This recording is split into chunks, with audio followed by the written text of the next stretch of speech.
begin our sermon this morning, I've got a bit of a challenge for you, a bit of something to think about before the end of the sermon. It'll crop up a little bit as we go through, but I'd like you to think about what the connection is between this wedding ring and this phone, which I can assure you is on silent, as I hope yours is too. This wedding ring, this phone, and the New Jerusalem that Morven read for us from Revelation chapter 21. What's the connection between this ring, this phone, and the New Jerusalem that comes down out of heaven? There is a connection, and I wonder if we can think about what that is. That theme will pop up a little bit as we go through the sermon this morning, but the thing that I'd like us to start off thinking about is this phrase, this quote. Smartphones are dangerous, like marriage and music and fine cuisine or anything else that can become an idol. Smartphones are also very useful, like guns and razor blades and medicinal cannabis or lots of things that can ruin your life. I personally like marriage very much and use a razor blade every day. Now, as you can tell, I didn't say that. I don't use a razor blade every day, but the person who did was a pastor and a teacher and an author, and was well into his 70s, and still is. This was very recent. And he was reflecting in his advanced years on just one thing that was a technological revolution in his life. And he'd seen many over the past 70-odd years. Just imagine how far the world has come on in such a short space of time. And he reflects in two ways. They're dangerous, smartphones, but they're also very useful. And the question is, for us, what are they when they're in our hands? Are they dangerous, or are they very useful? And that's something that I'd like us to reflect on. The sermon, as you can see today, is a wee theology of technology. You might say, well, I've never read about smartphones or about any other phones in Ezekiel or any other part of the Bible. And that's true. There are definitely no smartphones in the Bible. But there is plenty of technology, especially when we think what technology really is. And this is what it is, very simply. Technology is when we take the raw materials that are around us and we turn them into tools that help us achieve something. It's as simple as that. We take things that are around us. It could be wood, it could be stone, it could be precious metals, all sorts of things, and we turn them into tools so that we can achieve something, a grand purpose, or maybe just something very basic. We can take wood and we can turn them into the chairs that we're sitting on. Or we can take various kinds of metals and plastics and everything else and turn them into all of the wiring and everything else that is enabling you to hear me hopefully clearly during this sermon this morning. All sorts of things. Technology can be anything that we make a tool to achieve something. But the big question is, what do we achieve? Is it for God and very useful? Or is it for ourselves and against God and very dangerous? That is a theme that I hope we'll see runs all the way through the Bible. But we begin right at the beginning, which is of course a very good place to start, and that is with the creation of the world. Right back in Genesis chapter 1, which Morven read for us, God makes humans. And he actually makes us from raw materials. We're taken from the earth. And he turns us into not just tools, but living people who come alongside him and who work in this beautiful creation that he had made for us. And he tells us something remarkable. God tells us something remarkable right at the beginning of the Bible story. He blesses the whole of humanity. And then he says to them in chapter 1 and verse 28 of Genesis, be fruitful and increase in number, fill the earth and subdue it, rule over the fish of the sea and the birds of the air and over every living creature that moves on the ground. Now that is an enormous job description for the first humans. But it would have been absolutely impossible without technology. Totally impossible. He says, rule over the earth and subdue it. Now, normally when we think of subduing, we think of that as being quite a violent thing, don't we? We think of stronger armies subduing weaker ones. We think of ethnic majorities subduing ethnic minorities. We think of it as quite a violent thing, don't we? But that word was a really positive thing when it was first used. It's more like, take the things that are around you and use them for good. You're my stewards in this world, and I've got this amazing role for you. I want you to take the world that's around you, and I want you to make it even better. Fill the earth, subdue it, rule over all these things, spread out from this Garden of Eden that I've put you in, and turn the entire world into this beautiful, productive place that I'm planning for you. God always intended not just to have humans in the world, but to have humans who were using technology to develop it and to make it the amazing place that he had in mind. And that didn't just involve some gardening, which they were to do right at the very beginning. That involved everything, even as far as mining. And you might think, that sounds very strange. I've never seen anything to do with mining in the Bible, but you find it in the next chapter. Genesis chapter 2 and verse 10, we're given the first geological survey where the writer describes the rivers that are flowing through the world, and he says there's this river that flows round this land called Havilah, and the gold there is good. And you might ask, how would he know what the gold's like? The gold's underground, or the gold's found in these rivers. How would you know anything about the gold? It's not just sitting in a box waiting for you to open it and find it. It involves going and using technology to dig it up, to sieve it out of the rivers, to find it. He says already we're exploring, already we're taking the raw materials that are around us and we're turning them into something beautiful and something amazing. I've never heard anybody say that a nugget of gold they found in a river was best off just left as it was.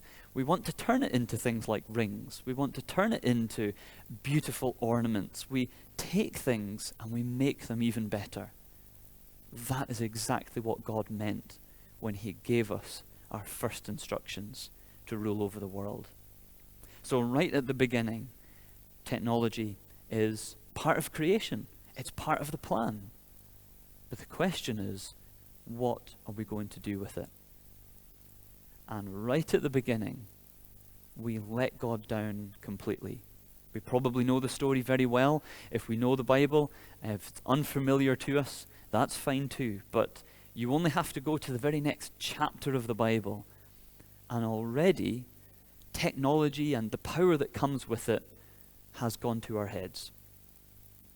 Because in Genesis chapter 3, serpent comes along and says to Adam and Eve, did God really give you this one thing that you weren't allowed to do?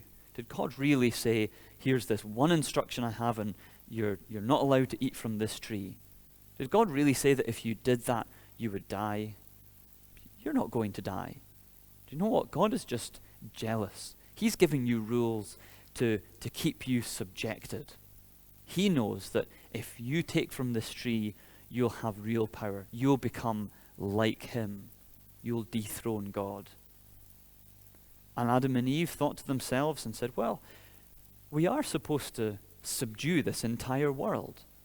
We're actually the most powerful creatures in the whole world. Who's God to tell us what to do? And as we know only too well, we rebelled against God. This idea that we were in control of creation, that we were the masters of it, that we had all this power, went to our heads, and we rebelled against God. And we were thrown out, and God says, you can use technology, you can dig up the ground, you can cultivate it, but eventually it's going to end in frustration because you're going to die. That's the path that you've chosen. And the question is, well, what happens then? Do we learn from our mistakes and use technology well, but humbly and for the glory of God? Well, it's not clear, because when we go to the next part of the story, we have something that sounds really positive. We've got this man Lamech just following on in the next chapter.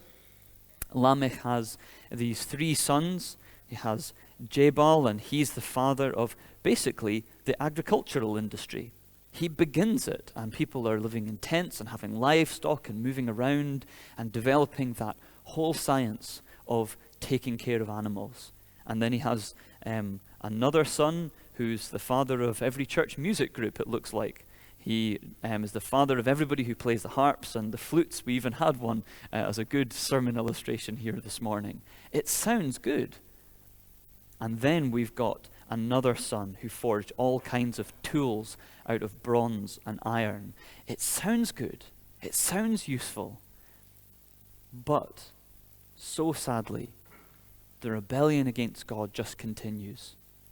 We don't learn from our mistakes, and we let power go to our heads. Why do I say that? Well, if you've got effectively the first technology firm in the world, and you're at the leading edge of technological development like they were, advancements in agriculture, in the music industry, you've got all of the tools available at your disposal. Now you're the most powerful people in the world. And it goes to their father's head. He thinks, well, this Lamech and Sons tech firm is so powerful that I'm at the top. And you know what? The usual rules of life don't apply to me. And so he takes not 1 wife, but 2. The usual rules don't apply to me. He doesn't just have 2 wives, but he sits them down to sing them a totally perverted song. He says, Ada and Zillah, listen to me. Wives of Lamech, hear my words. I've killed a man for wounding me, a young man for injuring me. He said, this isn't just like for like. This isn't eye for eye and tooth for tooth. That's how ordinary people are. But I'm no ordinary person.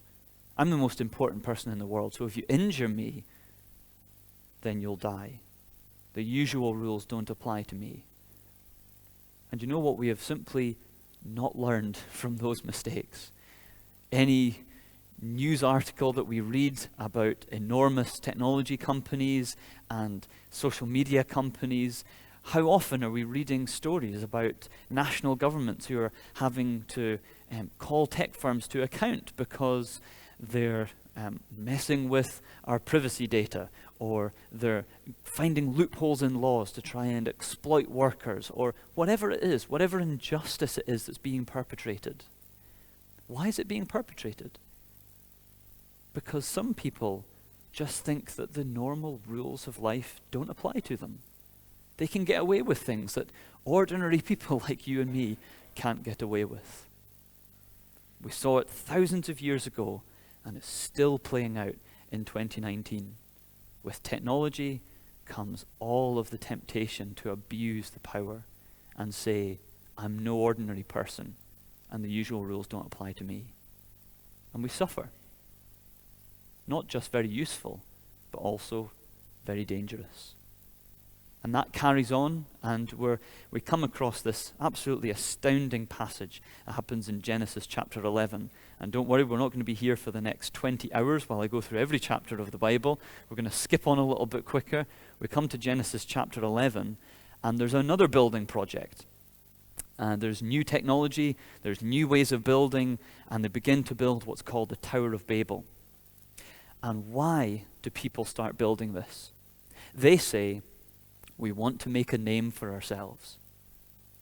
God thinks he's in charge of this world, but we're going to build not just a tower. It didn't just go straight up. This was a tower that was going to become a city, that was going to expand, and we'll become the most powerful and important people in the world. And the usual rules will not apply to us. And then God comes down to see this building project. It's such an irony of this story. They're building upwards, and God still has to come down to see what's happening. And he comes down, but he says about these new builders, about these new contractors, and all the rest of the people involved in this project, he says, what they are planning will succeed, and then nothing they plan to do will be impossible for them. Nothing. That is the scary ability that God has given to you and me as human beings. If we plan something, we can achieve it. Who would have imagined how far along we've come, even in the past 100 years?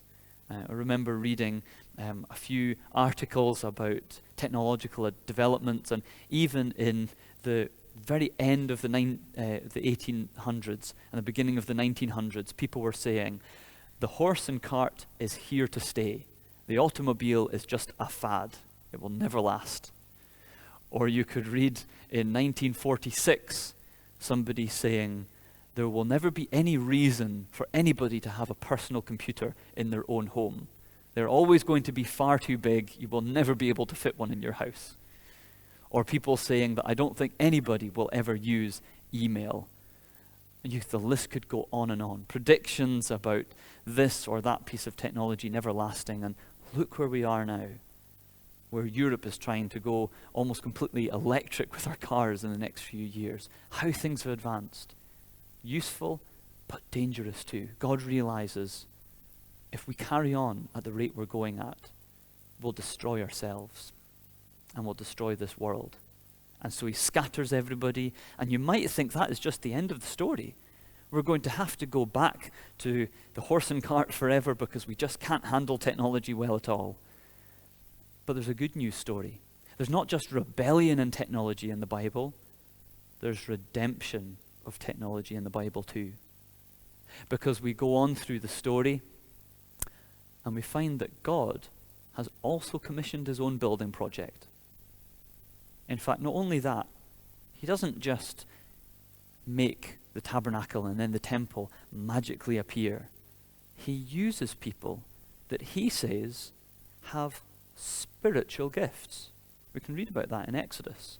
There's a big, long section that explains the building of the first tabernacle. It's the entire blueprint. But he says, there are these few designated people that I have filled with my spirit in order to build. We drive such a distinction sometimes, don't we? We say there are spiritual things and then there's physical separate things. And if we've got any artistic talents or if we've got any scientific talents, whatever they are, they're not really spiritual. And God says, yes, they are. I have filled you with ability. My spirit has filled you with ability to be able to build, to be creative, to make things for my glory. And he says, get in touch with them. They'll provide all the designs. They'll build everything. And they make this beautiful place that's not just built out of timber, overlaid with stone, and then the entire thing is covered in gold. Just as this small example of what we can do when God is at the center of our plans and of our building projects and of all the things that we want to do with our technology. When God is in the middle, we can make things which are absolutely beautiful. And not just beautiful, but actually have an evangelistic purpose as well. The temple was so beautiful.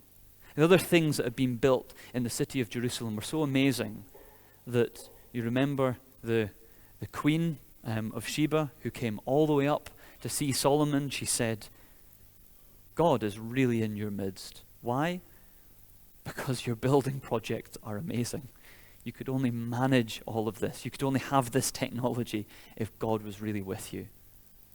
And she takes the Old Testament gospel back home with her and says, look what happens when God is in the center. So it's positive, isn't it? It's not just negative. God takes us with all of our ability to make beautiful, amazing things. And yet, sadly, even that ended up going to our heads. And the Israelites became overconfident, and God had to punish them. He had to take the temple away from them because they were trusting in it rather than in him, trusting in their own power and skills rather than the God who gave them. And eventually, hundreds of years later, along come the Romans, and God's people feel absolutely in subjection. Why?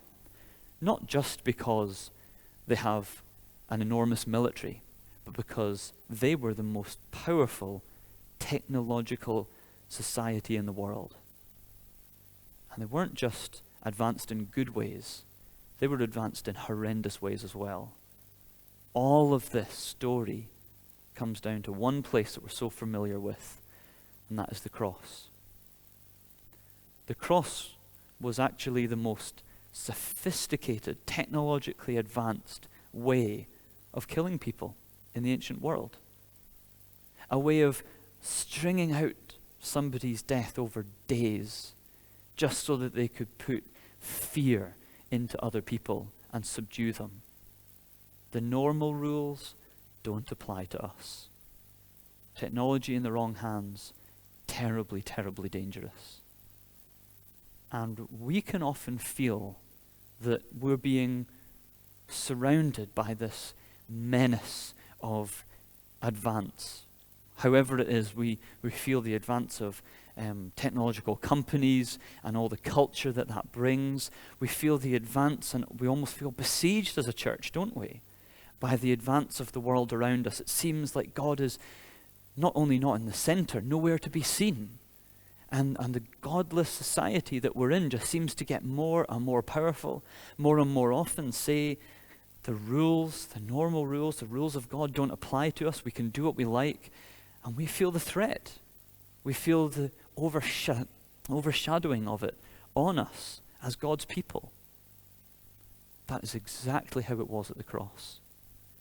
But you know the most amazing thing about the cross? It wasn't just an example of how technologically advanced and dangerous people could be. It also shows the amazing grace of God. Because what God does right in the middle of all that is he hacks that technology. He hacks the most advanced technology that the Romans had. And he uses it not as a weapon of torture and death, but as a weapon of salvation to rescue people. Isn't that amazing that God can take even the things that you and I are terrified of, all the advances that scare us when we read about them in the media. He can take those things and he can use it as a way to rescue and advance his gospel. He doesn't just even use the evils of technology for good ends. He even uses them to forgive the abuse of technology that we have as well. Right on the cross in that moment, Jesus says, Father, forgive them. How is he going to forgive them? Through the execution instrument he's being nailed to. That is how he's going to do it. And through that, to forgive us and to cleanse us of our own abuses of technology. We can think of times when we've misspent hours, misspent gifts, misspent even other people using technology for our own gains, pushing God out, and whether it's wasted time or poorly spent time, whether we've used it to waste our own lives, to sin, to injure other people, simply not to do other people good when we could. All of that we can so often feel is hanging around our necks. And yet in the very moment when it was being used for the worst, God opens the door to forgive us for the things we feel so guilty of. We can feel ashamed about our phones and about our tablets and about all the other things that we have in our homes because we don't feel that we can use them for any good. And yet God comes along and he says, I can forgive you for all of the guilt you have for the wrongly spent things. And I can also help you use it for good. Use it for good like you cannot believe. Who'd have thought that when we first heard about drones that we ever imagined, first of all, that we could land them on aircraft carriers in the Cromarty Firth, but who imagined that they could be used, yes, for so much destruction.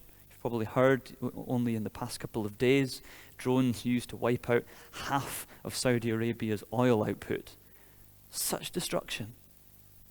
And yet at the same time, in another part of the world, drones are being used to cross borders and airdrop Bibles or MP3s or pen drives with gospels on them into totally unreachable parts of North Korea or wherever else you go. Who'd have thought that when this newfangled thing called the printing press came about 500 years ago, that we'd think books were now old-fashioned? I remember that the last time I was here, it was last year actually, 2 years ago in fact, we were here and there was a young family being baptized, and the girl whose name I've forgotten now was presented with a Bible, and Angus described it as being like an app, but heavier. And we can be so used to the advance, we can be so used to how far things have come along. They can be used for danger, but they can be used for amazing good to share the gospel. And that comes round to the final thing that happens at the very end of the Bible. We might think, well, surely when God renews the heavens and the earth, we imagine going back to a garden, we imagine a new city, but we could almost picture ourselves as being almost Amish. We're back to horse and cart. We've gotten rid of all of the technological advances. But when you read about it, really read Revelation chapter 21, the last passage Morven read for us just earlier on, you find the link between the different things, the ring and this phone, or rather what's in the phone, and the New Jerusalem. And it's very simply gold. There's £1.80 worth of gold, not just in my phone, but in your phones as well. Gold is the most highly conductive material we have available to us in the world. And we use it all around the room. We use it for our wiring. We use it for all of these different things. And not just that, but we find that in the new heavens and earth, the entire place is made from gold, we're told, streets of it. I think when Jesus returns and he renews this whole creation, he doesn't say we're going to go backwards. He says, don't be ashamed of all of the technology and the things that you've used to advance the world. He said, you actually have no idea what you are going to be capable of when we return things to the earth as it should be. When I tell you all over again, subdue this earth. We'll be using technology like we cannot imagine, not for dangerous and destructive purposes, but for the glory of God. And I pray that in the meantime, we take the technology that we have, we take the tools that we have in our lives, and we say, what am I going to do with it this week? What am I going to use it for? Is it for myself, to be selfish and hurt others? Or am I going to use it for the glory of God, for the benefit of others, and even to send that email or post that Facebook share or whatever it is, even to share the gospel with others? Let's pray. Father in heaven, we are amazed at the ways that we have used technology for so much destruction and so much hurt, and to sin against you. And we ask for your forgiveness for the times that we've misspent it. But we also see that you are using it for good, even the cross itself, as a means of rescue, as a means of salvation. And we pray that you will enable us by the power of that very same gospel, not to be ashamed, not to be riddled with guilt at the way that we use our technology, but to use it to glorify you, to bless people who are around us, and even to become more like Jesus in the way that we are salt and light in this world around us. Looking forward to a time where you will right every wrong, turn all of our misspent time into good, and renew all of our efforts, good and bad, and perfect them in this new heavens and earth that you are preparing for us. Help us to hold on to the bright future that you have for us, only through Jesus, and to glorify you in the meantime until he comes. In his name we pray. Amen.